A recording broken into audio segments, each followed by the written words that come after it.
আমার সকল ইন্টারনেট চালানো বন্ধুরা সকলকে জানাই আসসালামু আলাইকুম ওয়া রাহমাতুল্লাহি ওয়া বারাকাতুহু। আমি আপনাদের কাছে নিয়ে এসেছি এমন একটি সফটওয়্যার যা আপনারা শুধু অ্যান্ড্রয়েড স্মার্টফোনে ব্যবহার করতে পারবেন এবং তা কিভাবে অ্যান্ড্রয়েড স্মার্টফোনে ব্যবহার করতে হয় তা নিয়েই আমার এই ভিডিওটি।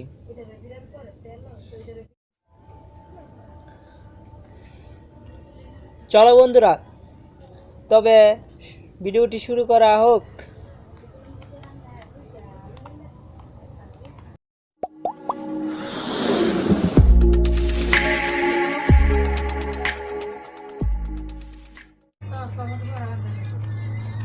আমার আজকের টিপসটি হলো বাংলা থেকে ইংলিশ, ইংলিশ থেকে বাংলা।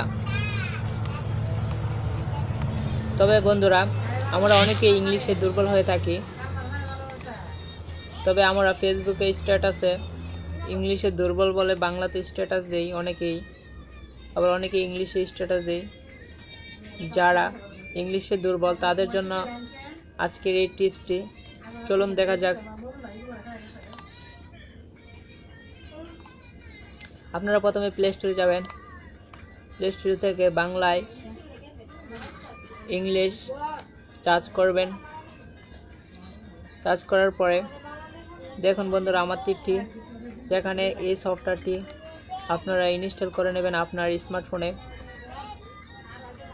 আমার ইনস্টল করা আছে, তাই আমি ওপেন করছি। আপনারা সকলে ইনস্টল করে নেবেন। অনেক ভালো একটি সফটওয়্যার।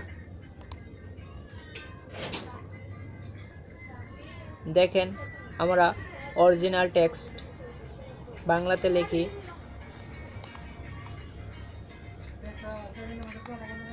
আমি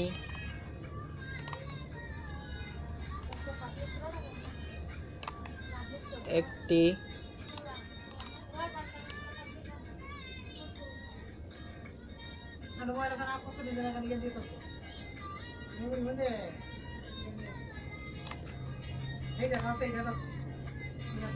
ভালো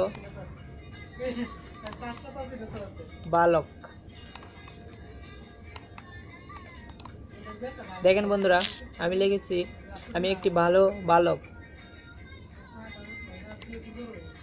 এখন সময় আপনারা টু ইংলিশে ক্লিক করবেন। তবে অবশ্যই বন্ধুরা, আপনাদের ডাটা কালেকশনটি চালু থাকতে হবে। আর যদি কেউ ওয়াইফাই চালান তাহলে ওয়াইফাই চালু করে নেবেন। আমি ডাটা কালেকশন চালাই, তাই ডাটা কালেকশন চালু রেখেছি। তারপর টু ইংলিশে ক্লিক করবেন। দেখেন বন্ধুরা, এখানে এসেছে I M a good boy. এর অর্থ হলো আমি একটি ভালো বালক। আপনারা যে ইংলিশটি সমস্যা সেটি বাংলাতে এখানে লিখে টু ইংলিশে ক্লিক করলে ইংরেজি চলে আসবে। যেমন আপনারা ফেসবুকে একটা বাংলা স্ট্যাটাস দিতে গেলে তা যদি ইংলিশে দিতে চান তাহলে বাংলাটা এখানে কপি করে এনে ইংলিশে ক্লিক করবেন, তাহলে ইংলিশ হয়ে যাবে। তারপর এখান থেকে শেয়ার করে নেবেন।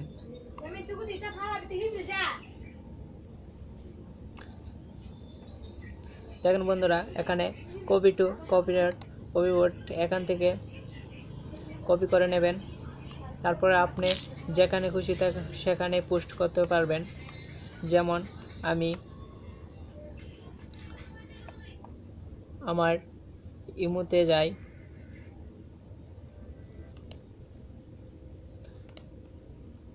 দেখেন বন্ধুরা, আমি এখানে পোস্ট করলাম I M a good boy, এসে গেছে। আপনারা যে কোনো ওয়েবসাইটে গিয়ে পোস্ট করতে পারবেন। খুব ভালো একটি সফটওয়্যার।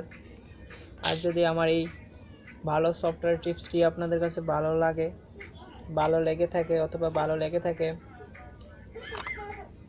আমার চ্যানেলটি আপনারা সাবস্ক্রাইব করবেন এবং লাইক ও শেয়ার করতে ভুলবেন না। আর আমি যেন আপনাদের কাছে আরও ভালো ভিডিও আনতে পারি এবং আমার জন্য দোয়া করবেন। আল্লাহ হাফেজ।